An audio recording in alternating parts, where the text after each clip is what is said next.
samaritano, os meus passos em teus passos confundi.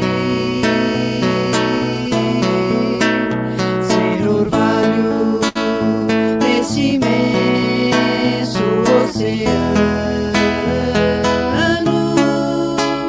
e buscar todo o tempo que perdi. Vejo na sublime arquitetura, frente a frente, Criador e criatura, peregrino nessa estrada, não posso parar, pois eu sei que alguém me espera e também necessita te encontrar.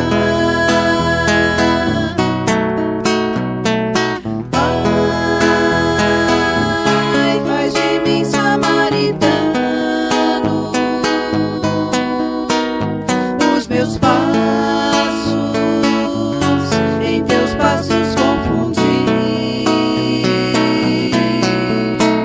Ser orvalho neste imenso oceano, e buscar todo o tempo que perdi. E buscar todo o tempo que perdi.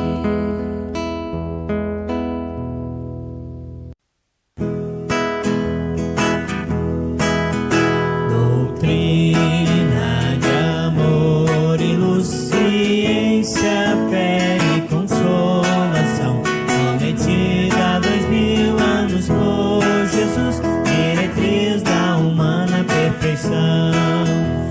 Irmão, é a doutrina espírita, a imensa esperança do porvir.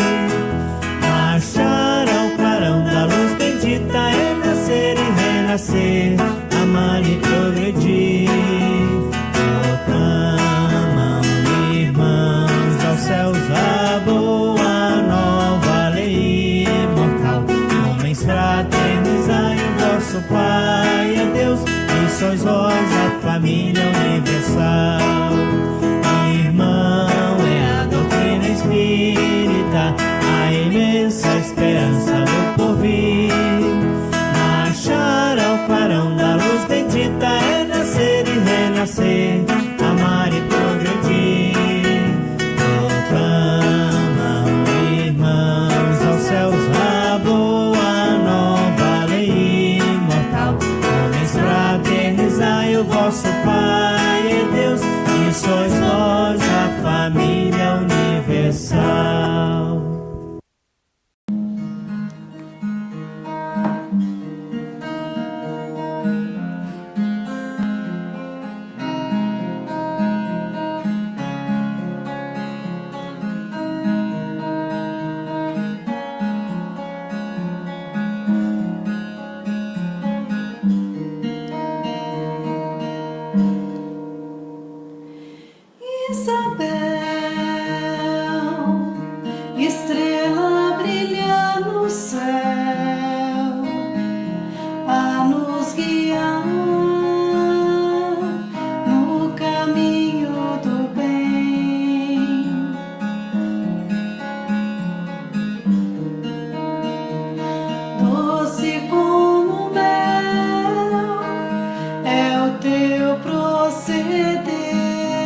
de ser cristão é amar.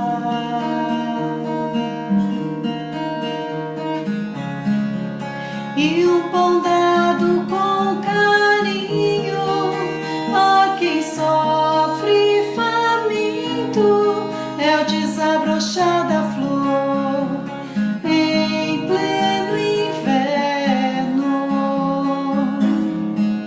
É nascer o amor como Jesus nos ensinou.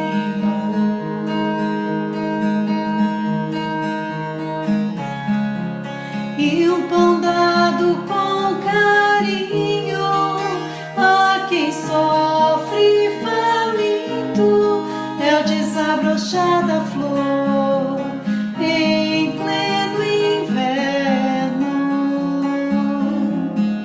É nascer o amor como Jesus nos ensinou.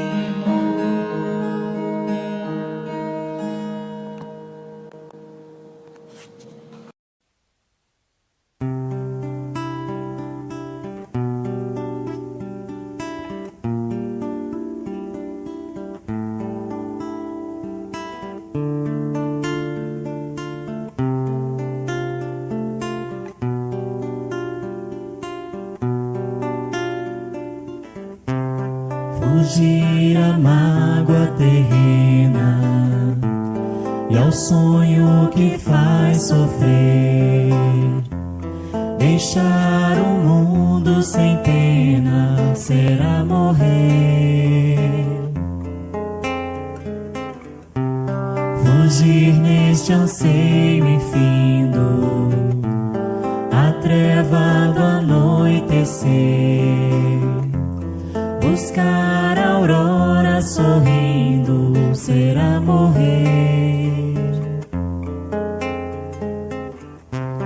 E ao grito que a dor arranca e o coração faz tremer, voar uma pomba branca será morrer. Lá vai a pomba voando, livre através dos espaços, sacode as asas cantando, quebrei meus laços. Aqui na amplidão liberta, quem pode deter meus passos? Deixei a prisão deserta, quebrei meus laços. Jesus, este voo infindo há de amparar-me nos braços, enquanto eu direi sorrindo, quebrei meus laços.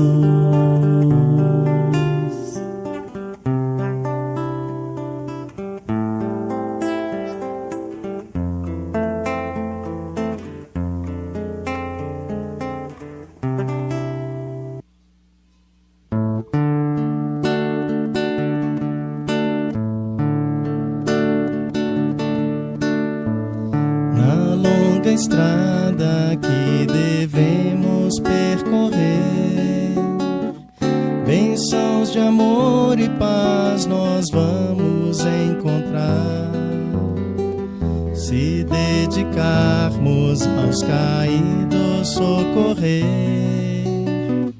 e de mãos dadas caminhar. Há tanta mágoa, tanto pranto e tanta dor, são corações cansados de tanto sofrer, necessitados de carinho e de amor, praticando bem, mais felizes vamos ser. O mundo é escola e juntos vamos aprender a cultivar cultivar a paz e a caminhar sempre servindo. Na caridade acendemos nossa luz, progredindo assim sob o amparo de Jesus. Laia, laia, laia, laia, laia, laia. Laia, laia, laia, laia, laia, laia. Laia, laia, laia, laia, laia, laia. Praticando bem, mais felizes vamos ser. O mundo é escola e juntos vamos aprender a cultivar a paz e a caminhar sempre servindo. Na caridade acendemos nossa luz, progredindo assim sob o amparo de Jesus. Progredindo assim sob o amparo de Jesus.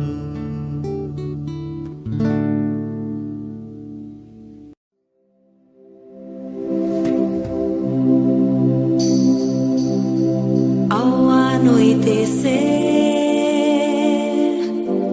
em Cafarnaum,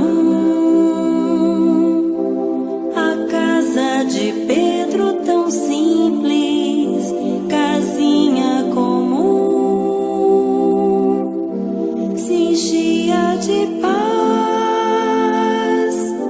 repleta de luz, ouvindo as palavras eternas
Olá, caros internautas. Primeiro, pedimos desculpa por não termos podido estar presentes na semana passada, mas hoje aqui estamos de novo para dar continuidade ao nosso estudo do livro dos Espíritos e, como sempre, vamos começar com a leitura para a preparação da reunião da noite. E hoje é do livro À Luz da Oração, que é uma coletânea de textos de Emmanuel e André Luís, e mais alguns espíritos, psicografias todas do Chico Xavier, e que o de hoje é precisamente uma das preces que vem num dos livros da coleção de André Luís, e é prece de Aniceto. Senhor Jesus, ensina-nos a receber as bênçãos do serviço. Ainda não sabemos, amado Jesus, compreender a extensão do trabalho que nos confiaste. Permite, Senhor, possamos formar em nossa alma a convicção de que a obra do mundo te pertence, a fim de que a vaidade não se insinue em nossos corações com as aparências do bem. Dá-nos, Mestre, o espírito de consagração aos nossos deveres e desapego aos resultados que pertencem ao teu amor. Ensina-nos a agir sem as algemas das paixões, para que reconheçamos os teus santos objetivos. Senhor amorável, ajuda-nos a ser teus leais servidores. Mestre amoroso, concede-nos ainda as tuas lições. Juiz reto, conduz-nos aos caminhos direitos. Médico sublime, restaura-nos a saúde. Pastor compassivo, guia-nos à frente das águas vivas. Evangelho sábio, dá-nos o teu roteiro. Administrador generoso, inspira-nos a tarefa. Semeador do bem, ensina-nos a cultivar o campo de nossas almas. Carpinteiro divino, auxilia-nos a construir nossa casa eterna. Oleiro cuidadoso, corrige-nos o vaso do coração. Amigo desvelado, sê indulgente ainda para com as nossas fraquezas. Príncipe da paz, compadece-te de nosso espírito frágil, abre nossos olhos e mostra-nos a estrada do teu reino.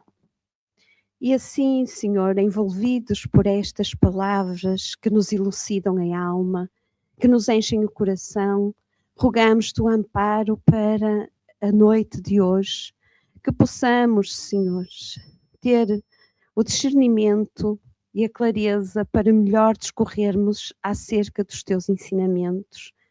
Que o livro dos Espíritos, esse roteiro de amor, de luz, possa, Senhor, chegar aos corações que se encontram em conflito, em dúvida, em dificuldade. Que possa, Senhor, confortar todas as almas sofridas. Que elas possam, Senhor, encontrar neste livro o amparo que necessitam para rumarem de novo rumo ao amor, à verdade, à alegria e ao bem. Amado Jesus, fica conosco e ampara-nos hoje, amanhã e sempre, que assim seja. E depois da nossa prece, vamos dar a palavra ao nosso amigo Joel, para que ele fale-nos hoje sobre a vida e a morte, não é? Um tema super interessante. Muito obrigado, Paula. Obrigado pelas palavras, obrigado pela introdução de hoje. E é exatamente isso, né? Na prece, a gente pede para que os ensinamentos de hoje cheguem, né, a maior número de pessoas possíveis, para, através do estudo, né, possamos ter um pouco de conforto, né, nesses dois momentos da nossa existência, né? Então, o tema de hoje, ainda falando do livro primeiro, e já se encaminhando lá para o final da primeira parte, né, vamos continuar com o capítulo 4, Princípio Vital, e vamos falar hoje sobre a vida e a morte. Então, eu queria, antes de falar um pouco sobre essa imagem, dizer que esse tema, né, abordado pelo livro dos Espíritos, a vida e a morte, é um tema que sempre foi objeto de muito estudo perante a humanidade, né, as civilizações. porque a vida, né, e a morte, do ponto de vista científico, é um fenômeno biológico, né? Todos nós nascemos e um dia o nosso corpo, né, vai descansar.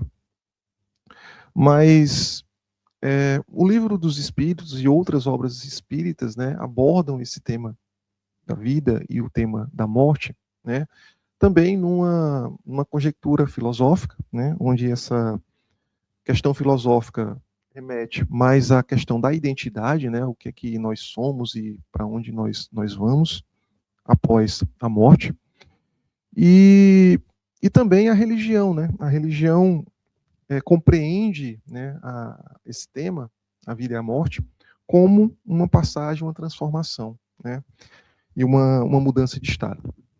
Então, eu convido para olhar essa arte, né, e essa arte, ela representa aí a árvore, seria uma árvore da vida, né, e da morte. No caso, nós temos aí as raízes, né, e essas raízes, elas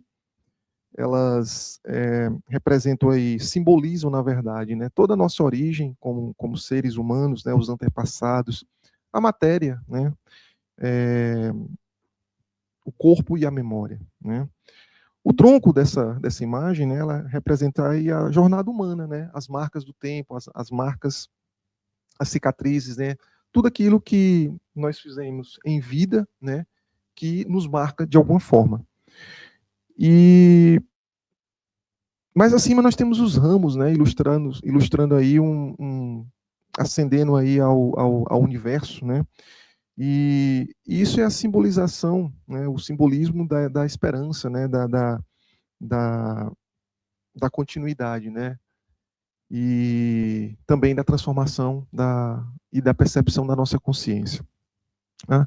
Do lado direito, né, a gente tem aí um cenário iluminado, né, do sol a nascer, e representa a vida, né, a vida no contexto dinâmico, num contexto onde a gente vê aí a infância, né, a gente vê pessoas a brincar, né, a gente vê amor, a gente vê o trabalho, a gente vê o nascimento, né, no caso das plantas, né, então isso aí é a representação da vida. E do lado esquerdo, aí a representação da morte, né, a morte como evento sereno, né, um evento silencioso, um evento onde é mostrado aí, né, através ao longo da humanidade, a gente vai ver isso, mas através de rituais, né, através de funerais, através de velas, né, a gente vê velas, a gente vê cerimônias, a gente vê monumentos, orações, né, então tudo isso aí remete, né, a gente pensar aí nesse momento de passagem. E para finalizar, né, eu também queria fazer não podia deixar de fazer essa referência de uma obra importante, uma obra de Leon Denis, né, que o problema do ser, do destino e da dor, né, e essa obra é exatamente aquilo que a gente vai falar hoje, né, ela fala, conta, né, dentro da visão de Leon Denis, essa inquietude da humanidade, né, de perceber e de questionar o que é que nós somos, né, para onde nós vamos, né, e qual o sentido da vida. Então, todas essas perguntas profundas, né, elas são respondidas dentro de um contexto filosófico, né, nesse livro. Então, esse livro, né, o problema do ser, do destino e da dor, né, no caso aí, a vida, né, é encarada não só como um evento linear, nascimento e morte, né, mas mais como uma visão pedagógica da alma, né. E também o destino, né? O destino é encarado por Denis não como um fatalismo, né? Mas como uma forma, um caminho que é construído pela alma, né? Esse destino, ele é construído pela alma através das tendências, das nossas escolhas, né? Das experiências, das responsabilidades. E não é o acaso. E a dor, né? A dor aí representa um dos pontos altos e mais delicados, né? Especialmente quando a gente faz uma relação com a perda, né? Com a morte. E no caso para Denise aí, nessa obra, a dor não é só um castigo, né? A dor, ela serve como instrumento de despertar mesmo, né? Um despertar de consciência, um amadurecimento, uma elevação, né? Para que nós saímos da nossa zona de conforto, né? Sair da superficialidade, né? E interrogamos a nossa consciência, né? Realmente, no momento de dor, é o momento para compaixão, o momento para a gente ser mais humildes, né? Então, a obra, ela fala um pouco disso. E, no caso, para resumir, né, no caso dessa obra, a vida ela seria a escola, né? A morte seria a passagem e o destino, a evolução, e a dor seria o nosso mecanismo de transformação. Passando para o próximo slide, nós vemos aí várias imagens, né, representando as civilizações, né, ao longo da história da humanidade, né, essas civilizações elas encaravam, né, a questão da morte, a questão da alma de formas diferentes, né, e aí é um pouco da cronologia aí dessas abordagens, né, de acordo consoante cada época. E esse tema, né, esse tema sempre foi muito delicado, né, a questão da morte, a questão da alma também, ao longo, né, nunca foi muito bem definido, né. Então essa primeira da direita para a esquerda, né, a gente vê aí essa primeira imagem aí é uma imagem de povos xamânicos, né, povos da 3.000 anos antes de Cristo, onde nessa época, né, eles já diziam que eles viviam uma força vital em tudo, né? A gente vai falar um pouco, a gente viu, na verdade, na reunião passada, falamos um pouco sobre os fluidos, né? Um deles é o fluido vital, mas essa força vital para eles era visto, né, em tudo, na natureza, e era uma forma de interagir com o ambiente, né? Interação e também proteção, né? Garantindo a sobrevivência desses povos. Depois veio a civilização egípcia, né? Também por volta ali de 1.000 anos antes de Cristo. E a civilização egípcia, ela tinha lá um conceito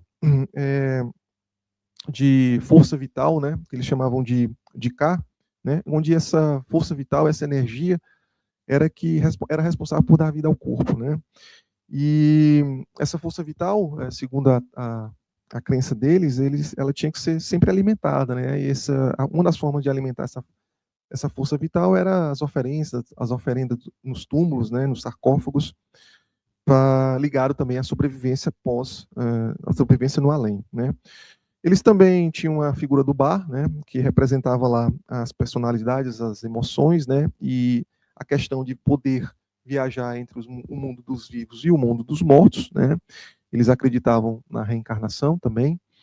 E o ar era o estado pleno, o estado divinizado, né? Era onde se queria atingir. Um ponto interessante, a gente vai falar um pouco mais na frente, mas os egípcios, desde aquela época, eles acreditavam que um dos órgãos mais importantes do corpo era o coração, né?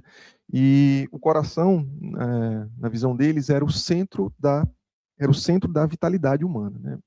Existiam outras culturas, como, por exemplo, a cultura japonesa, né? Eles acreditavam que não o coração, mas o intestino, né? E as vísceras do abdômen eram os órgãos responsáveis pela vitalidade. Depois a gente tem outras imagens, a gente tem o hinduísmo, né? Onde o hinduísmo mudou um pouco essa visão de sair de um lugar, mas ele estava mais preocupado em mostrar a mudança do estado de consciência, né? A quarta imagem nós vemos aí o zoroastrismo, né? Que vem lá dos persas, né? E o zoroastrismo ele introduziu um conceito cósmico mesmo, né? Dessa relação vida e morte, conceito de verdade, de luz e de caos, né?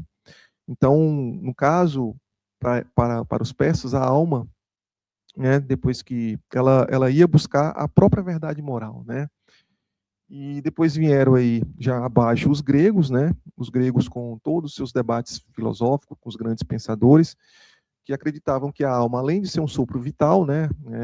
Ela também era vista como identidade imortal e também como uma função do corpo, né? Foi aí a novidade. Depois vieram as civilizações hebraicas, né, pegaram ideias da imortalidade e do juízo final dos persas, cristianismo, né, a penúltima imagem, o cristianismo, e depois veio o cristianismo com a questão da alma criada por Deus, né, individual e imortal. Depois veio o islamismo, que acrescentou que, além da alma ter sido criada por Deus, ela retornava a ele, né? E, por último, a neurociência, né? O mais atual aí é a neurociência e a forma que ela enxerga, né, essa questão de alma e de morte, né? Ela investiga a consciência como um produto do cérebro, né? E a gente também vai ver um pouco disso. Mas o fato é que, mesmo com todas essas ideias diferentes ao longo das civilizações, até a metade ali do século XX, né, uma pessoa era considerada morta quando ela não tinha mais batimento cardíaco, né? Então, o coração parou, as pessoas e não tinha respiração, então as pessoas eram decretadas ali, eram consideradas mortas, né?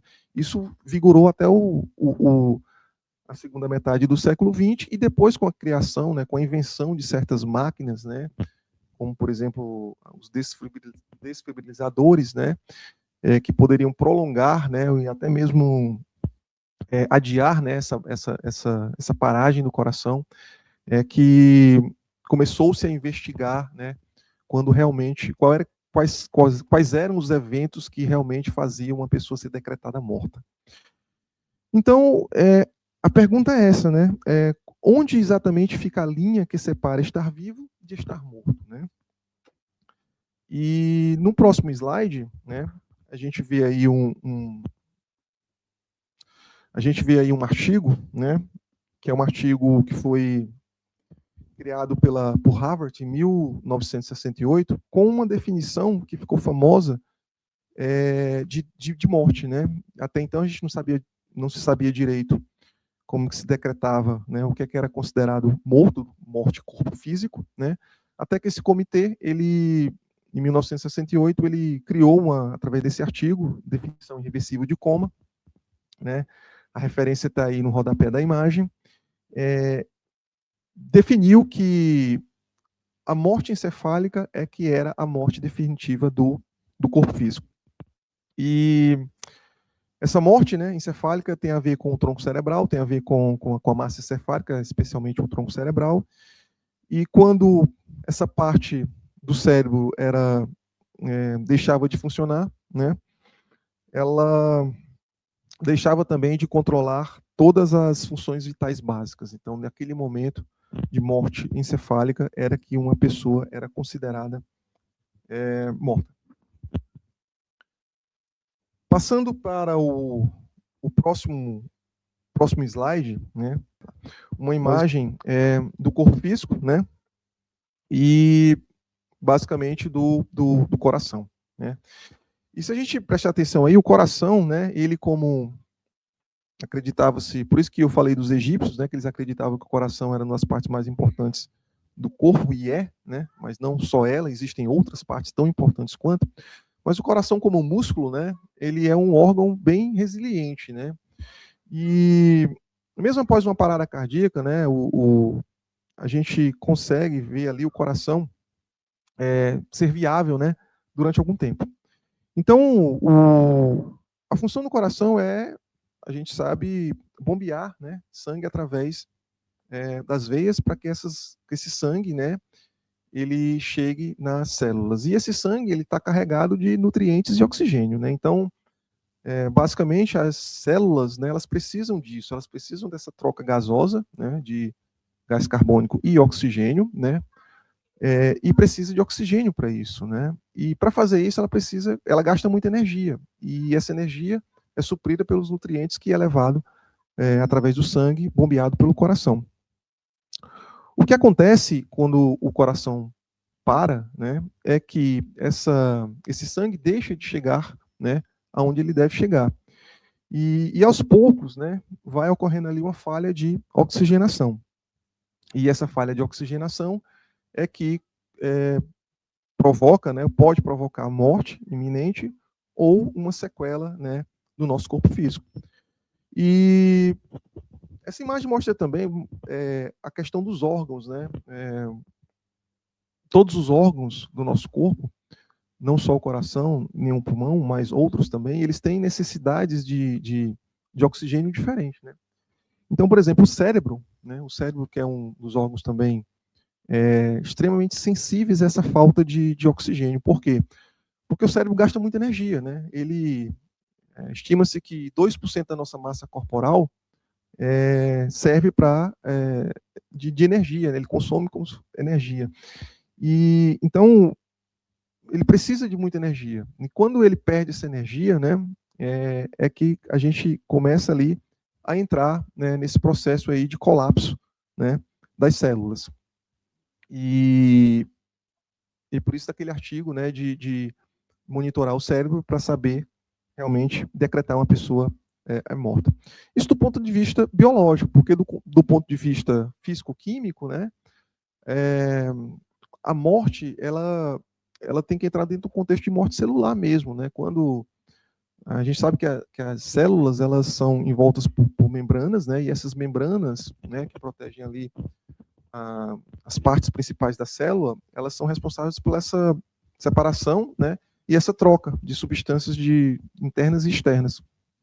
E quando essa membrana deixa de receber oxigênio e nutriente, ela se rompe. A gente vê aí do lado direito da imagem, né, essas membranas se rompendo, né, e a partir do momento que essas membranas se rompem, é decretado lá a morte celular. E esse processo, ele é realmente irreversível, né, pelo menos dentro da nossa tecnologia atual, né, e do ponto de vista fisicoquímico, isso que significa a morte, né, morrer. Bom, passando para o próximo slide, né? A gente tem aí um modelo, né? Um modelo que foi descrito pelo Raymond Moody Jr. em 1975, né? Ele descreve esse modelo numa obra chamada Vida Depois da Morte, né? E esse modelo, ele foi baseado no estudo de EQM, né, de experiências de quase morte, onde o Raymond, ele analisou relatos de cerca de mais ou menos 100 relatos de pacientes com esse tipo de experiência, né, que é aquela experiência onde a pessoa, por exemplo, sofre uma parada cardíaca, né, ou tem uma outra complicação numa mesa de cirurgia, ou no hospital, né, e essa pessoa, momentaneamente, temporariamente, né, é decretada como morta, mas com a medicina, os aparelhos, ela pode voltar à vida, né, pode haver ali uma ressuscitação, né. Então, isso é um evento de quase morte. Então, ele analisou vários relatos, né, vários casos, e encontrou um padrão, né, um padrão de 15 elementos, né, 15 situações que foram observadas, né, e sempre são observadas em pessoas que sofrem, né, ou que passam esse tipo de experiência. E a área é muito vasta, né? A gente, por exemplo, tem dados estatísticos que cerca de 3% da população americana, né, já sofreu isso. Então, a gente está falando aí de um universo de mais de 8 milhões de pessoas. Então, realmente, é algo comum, né? E é um objeto de estudo também bastante comum entre os cientistas. E esses padrões, né, esses 15 elementos são a inefabilidade, né? Inefabilidade é a capacidade, né, ou a falta de capacidade, né, após esse evento, do ser humano, da pessoa que é submetida a esse evento, explicar, né, de uma forma razoável, com as palavras que a gente conhece, né, esse evento. Então, é isso. Depois, ouvir o anúncio da morte, bem comum.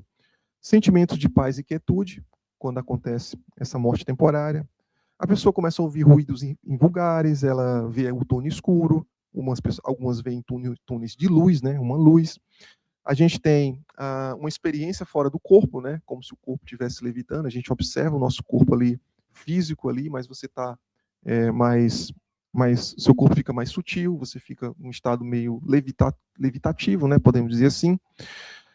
Existe um encontro com outros seres, que geralmente são familiares, né, as pessoas começam a ver familiares que já desencarnaram. Muitos veem luz, né, seres de luz, formados de luz. Outras pessoas veem a recapitulação da vida, né, aquela famosa frase do a vida passou pelos meus olhos, né? Então, é exatamente isso. Outras pessoas veem... as pessoas que retornam desse evento, geralmente, elas têm mudanças significativas de vida, né? Os efeitos são muito profundos depois que a pessoa retorna, né? E essa pessoa, ela muda completamente a personalidade, ela tem uma nova visão sobre a morte, né? E também ela tem a capacidade, durante o evento, de corroboração de testemunhos, ou seja, ela consegue, mesmo ali naquele estado de morte temporária, né, ela consegue ter racionalidade conscientemente para ver alguns eventos que ela não, por exemplo, não veria, né? Então, todos esses elementos, esses 15 elementos, foram pesquisados, né, e chegaram-se a um consenso. E o modelo diz o seguinte: um homem, um resumo, tá? Um homem está morrendo e, quando chega ao ponto de maior esgotamento ou dor física, ouve seu doutor declarar o desagradável um zumbido estridente e, ao mesmo tempo, sente que se move rapidamente por um túnel longo e escuro.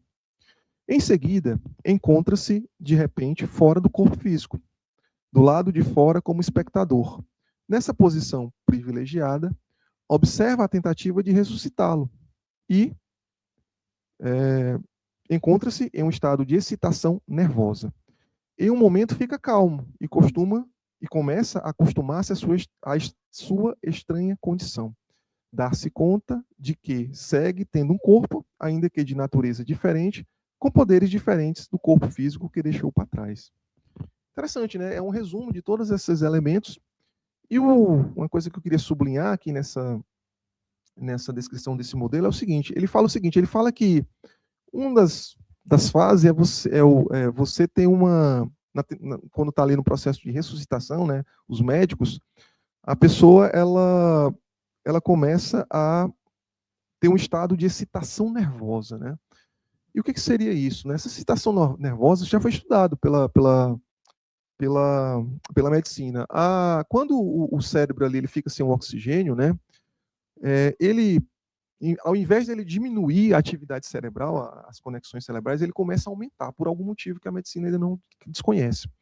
E nesse aumento de atividade nervosa, esse pico de atividade elétrica no cérebro, ele libera muita serotonina, né?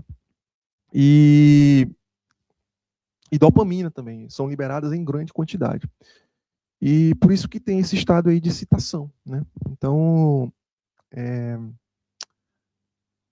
a ciência não entende muito bem, né? Estuda bem a questão dos EQMs, mas ainda falta muito ainda a esclarecer. Então, passando para o próximo, a gente falamos de muita coisa, né? Falamos de morte, falamos da parte como é que a morte é vista do ponto de vista das civilizações, falamos um pouco da parte filosófica, falamos um pouco da parte biológica, né? E também um pouco da parte espiritual. Tudo isso para a gente começar a primeira pergunta de hoje, né? Pergunta 68. Qual é a causa da morte dos seres orgânicos, né? Então, ficou fácil, né? A resposta da espiritualidade é esgotamento dos órgãos, né? Então, é uma resposta singela, mas uma resposta simples que quer dizer muita coisa, né? Se a gente fazer um paralelo, o que é o esgotamento, né, dos órgãos? É justamente essa destruição a nível celular, né? Os órgãos ali, o princípio, né, vital dos órgãos, eles cessam, né? E naquele momento existe ali um esgotamento, né, desses órgãos, e aí é decretada a morte, né? 68A. Poderíamos comparar a morte à cessação do movimento em uma máquina desorganizada? Sim, se a máquina estiver mal montada, a atividade cessa. Se o corpo estiver doente, a vida se extingue. Então, isso aí é uma correlação, né, exatamente da pergunta 68, fazendo uma comparação aí, né, para explicar melhor como que o ser humano como máquina, né, como uma máquina natural extremamente complexa e perfeita, precisa que todas as engrenagens, né, todos os órgãos, todos os processos físico-químicos, eles estejam ali em perfeita harmonia, né? Qualquer coisa que tenha essa disrupção faz com que a pessoa fique doente, né, e possa falecer. Questão 69. Por que uma lesão do coração, mais que nos outros órgãos, causa morte? A gente consegue entender agora essa pergunta, né? Porque, veja, o Livro dos Espíritos, ele está ali, né, 1958, justamente ali no limiar, né, do que se acreditava que o coração era um dos órgãos mais importantes do corpo. Então, por isso que ele faz essa pergunta específica do coração, né? Ele poderia ter perguntado por que o cérebro, ou o fígado, ou, sei lá, qualquer outro órgão, né? Mas ele perguntou do coração. E o motivo foi o que a gente viu, né? O motivo é esse histórico, né, das civilizações, de correlacionar o coração e o pulmão também, um pouco, né, por causa da respiração, a essa questão da vida, né, e da morte.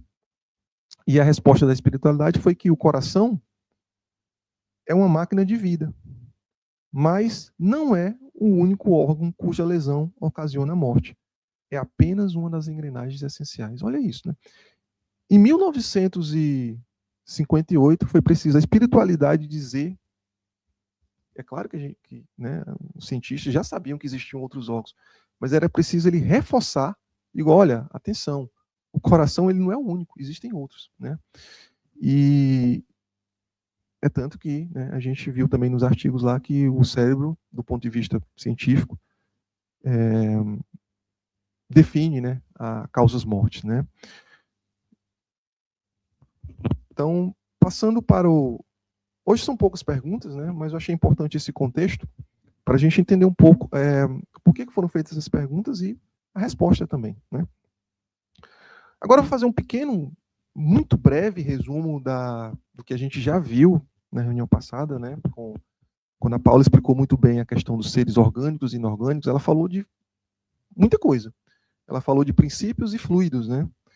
E quem não assistiu, eu recomendo voltar lá e assistir, para que a gente possa ter bem esses conceitos, né, fixados na nossa mente, porque eles vão ser muito importantes para as próximas perguntas, né?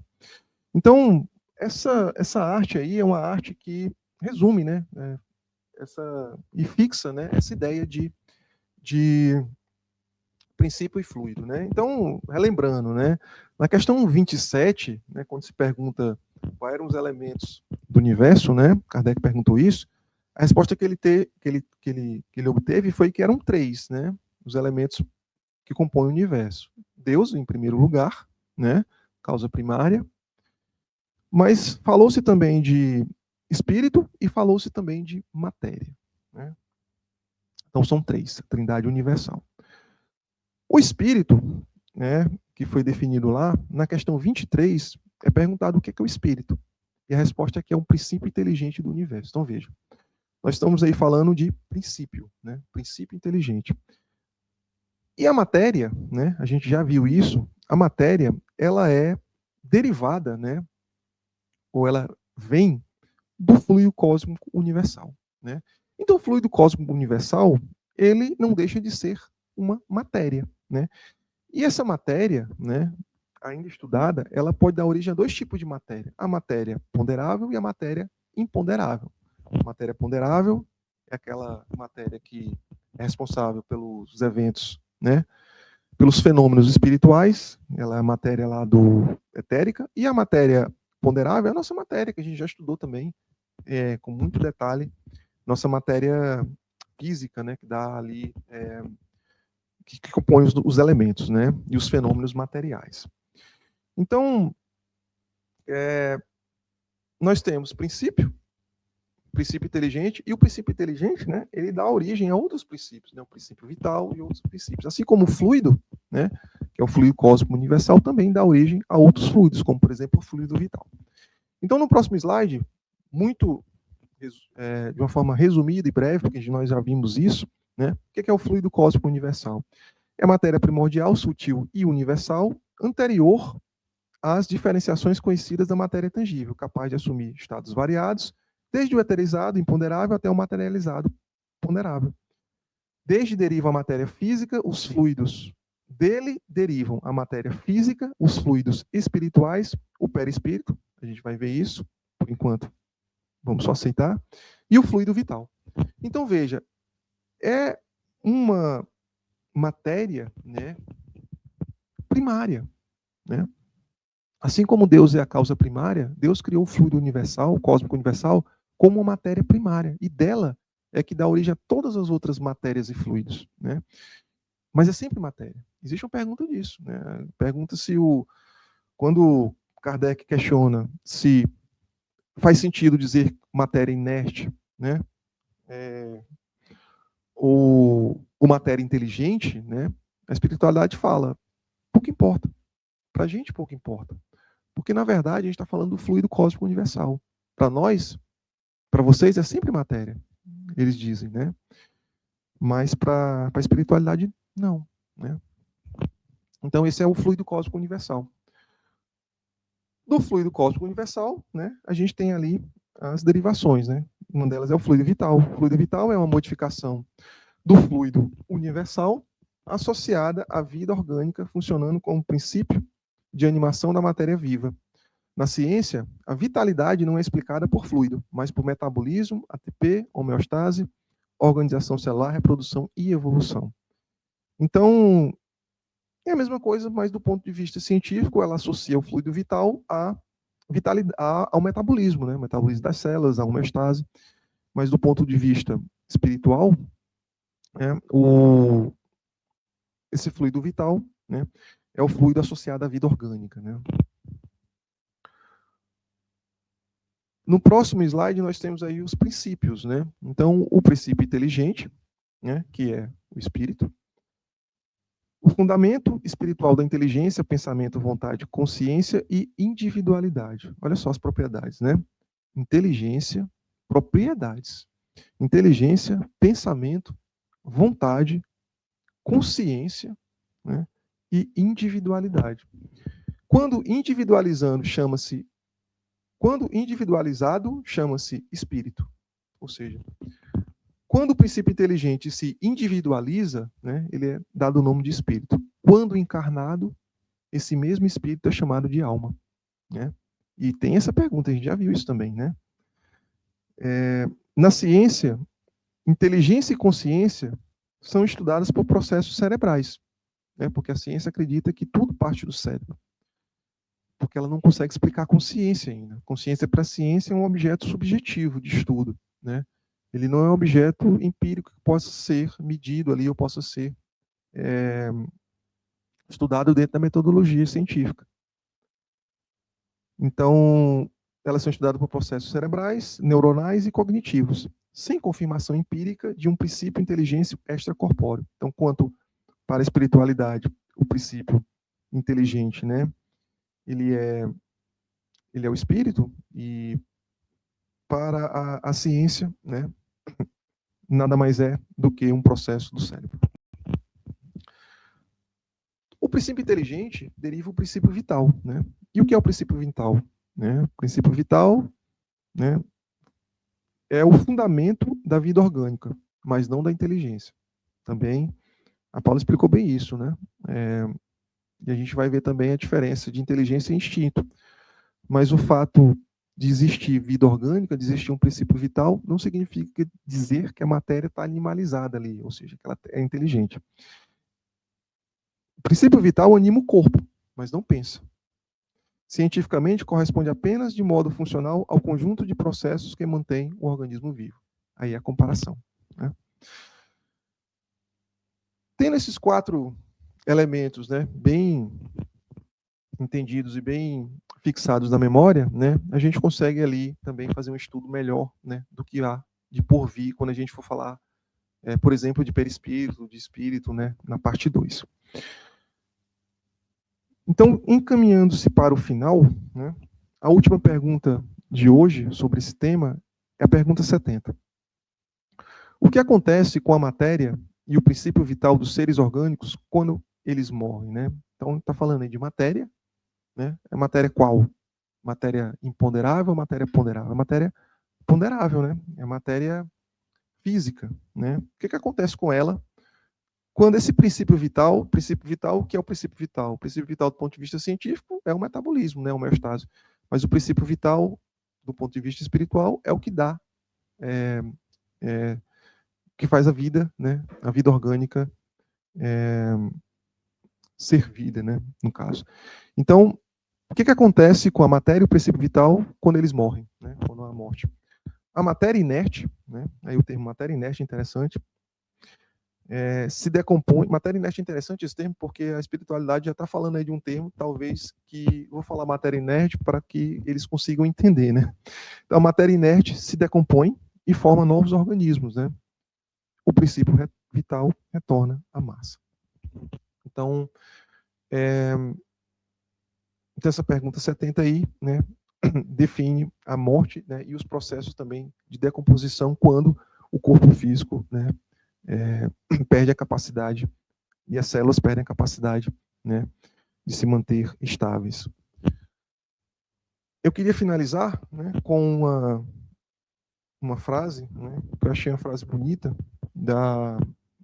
é uma cientista, tá? A Elisabeth Kübler-Ross. Ela diz o seguinte, ela diz que a morte, ela é o estágio final da evolução dessa vida. Não há morte total. Só o corpo morre. O eu, o espírito, ou seja, como for que se deseje rotulá-lo, é imortal.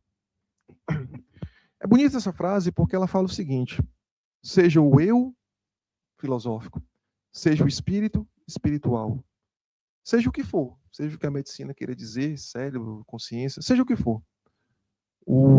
Só quem morre é o corpo físico, né? O nosso espírito, ele é imortal. E era isso que eu queria passar hoje. Eu espero que vocês tenham gostado e assistido. Vamos nos despedindo aqui e encaminhando para a prece final, né? E depois o passe virtual. Então vamos fechar os nossos olhos, vamos abrandar o nosso pensamento, se conectar com a nossa consciência, agradecer por mais oportunidade de estarmos aqui hoje, juntos, estudando, aprendendo um pouco mais sobre esse tema tão difícil de se abordar, visto que nós somos pessoas ainda, espíritos em evolução, ainda muito apegados à matéria.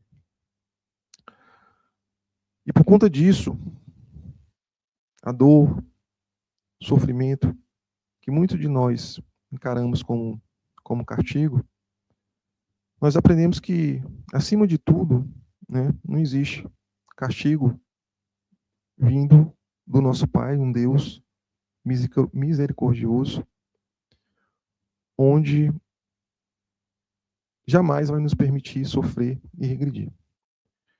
Essa dor, nós aprendemos que é nada mais do que uma forma educativa para que possamos evoluir, para que nosso espírito se depure e para que o nosso caminho seja muito mais fácil nessa estrada da imortalidade. Obrigado a todos pela presença, por nos ouvir aí em casa. Vamos pedir à espiritualidade que leve a paz, o conforto a quem precisa, nos hospitais, pessoas que estão passando por um momento difícil. Mas vamos orar para que esse momento de transição seja um momento também calmo, sereno, de muita paz, e que todos possam contar com a ajuda da espiritualidade superior. Obrigado a todos, mais uma vez. Obrigado a Deus. Fica conosco hoje, amanhã e sempre. Que assim seja. Vamos para o momento do passe e fluidificação das águas. Coloque um recipiente com água limpa para ser fluidificada. Irmãos, não importa aonde você está, quais as dificuldades que está enfrentando. Jesus está sempre pronto para vir em nosso socorro. Coloque-se de maneira confortável, que lhe facilite a concentração e a receptividade. Respire lenta e tranquilamente. Inspire, expire. Inspire, expire. Encha seus pulmões de ar e solte bem devagar. Deixe que energias de tranquilidade e paz penetrem seus pulmões, circulem por todo o corpo. Sua alma, em harmonia com o corpo, se sente tranquila e em paz. Mentalizemos a passagem de Jesus. Dia claro, os raios dourados do sol iluminam a paisagem alegre de Cafarnaum. Casario branco, trepadeiras multicoloridas e pássaros saltitantes enchem a paisagem de otimismo. A notícia das curas atraía a multidão dos necessitados. Subitamente Jesus aparece, esguio e belo. A túnica desce-lhe até os pés. Ao pôr do sol, todos os que tinham doentes atingidos de males diversos traziam-nos, e ele, impondo as mãos sobre cada um, curava-os. Assim narra o evangelista Lucas. Mentalize Jesus se aproximando de você. Ele impõe as mãos amigas sobre a sua cabeça. Perceba que de suas generosas mãos cai uma cachoeira de águas claras e puras, vindas do seu amor a te banhar. Derramam-se em sua cabeça, descem pelos ombros, banham todo o seu ser, te trazendo paz, serenidade, equilíbrio. Limpam todas as impurezas e te pacificam. Sinta estas águas te banhando, limpando. Respire. Mentalize agora Jesus como sol diante de você.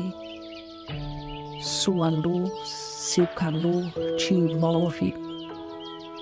Sinta as energias curadoras que emanam do Cristo em sua direção. Ele ouve as suas preces. Confie nele. Seu amor é infinito e te acompanha e protege, oferecendo de tudo que necessitas. Confie. Absorva as energias curadoras de Jesus. Sua luz te envolve. Sinta essas energias percorrendo todo o seu corpo. Sinta-se fortalecido e em paz. Senhor Jesus, divino amigo, estende as tuas mãos generosas, Senhor, e transforma estas águas em remédio para os nossos males físicos e espirituais. Guarda-nos, Jesus, em sua paz. Estende as vibrações de amor em benefício do meu lar, Senhor. Que aqui possa reinar a paz, a saúde, a tranquilidade. Nós lhe rendemos graças, Jesus. Fica conosco hoje e sempre. Graças a Deus. Faça uso da água fluidificada. Então, amigos, queremos agradecer a vossa presença aqui conosco neste dia de estudo e convidá-los a continuarem na próxima semana. Aqui estaremos com muita alegria para dar nova continuidade ao estudo que estamos realizando. Esperamos que gostem e que usufruam deste conhecimento que o Livro dos Espíritos nos traz. Vou passar agora ao Joel para que ele também se possa despedir de todos, para todos a continuação de uma jornada boa. Obrigado, Paula. É isso. Obrigado a todos pela presença. Obrigado por ter nos ouvido na noite de hoje. E esperamos todos na próxima reunião, na terça-feira. Nós vamos finalizar a primeira parte, já encaminhando para a segunda parte. Boa noite e até terça.